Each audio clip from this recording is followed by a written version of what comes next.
জ্বালানি তেল নিয়ে ভোগান্তি বেড়েই চলেছে।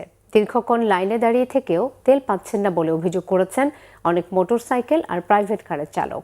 তারা বলছেন তেল না পেয়ে আয় রোজগার বন্ধের পথে। মেজবা রহমানের রিপোর্ট। মধ্যপ্রাচ্যে চলমান যুদ্ধের কারণে দেশে জ্বালানির সংকটের শঙ্কায় তেল সংগ্রহে পাম্পে ছুটছে অনেকেই। চাপ সামাল দিতে হিমশিম খাচ্ছে পাম্পগুলো। সকাল থেকেই তেলের আশায় পাম্পের সামনে দীর্ঘ লাইনে মানুষ। দীর্ঘ অপেক্ষার পর তেল না পাওয়ায় ক্ষুব্ধ অনেকে। সকাল 9টা থেকে এখানে লাইনে দাঁড়ায় আছি, এখন বাজে অলমোস্ট 2টা। এখন পর্যন্ত লাইনে দাঁড়ায় আছি।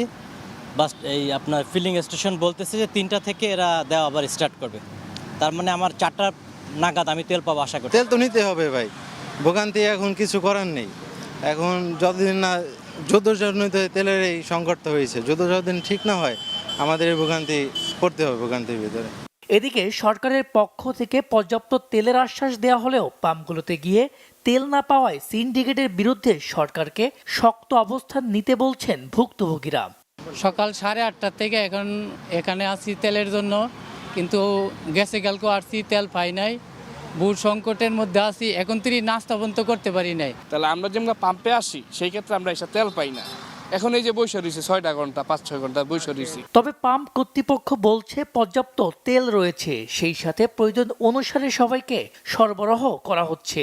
তা আমরা তেল পাচ্ছি, কিন্তু যে পরিমাণ তেল আমরা আনইন্টারাপ্টেড পেতাম কিছু কম, বা তারপর আমরা তেল পাচ্ছি এবং যখনই আমরা তেল পাচ্ছি সুচারুরূপে সেটা আমরা বন্টন করে দিচ্ছি।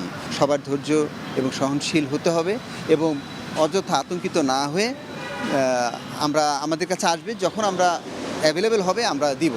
তেলের বাজারে তেলেসমাতির অবসান চায় সাধারণ মানুষ। মেজবা রহমান, বাংলাভিশন, ঢাকা।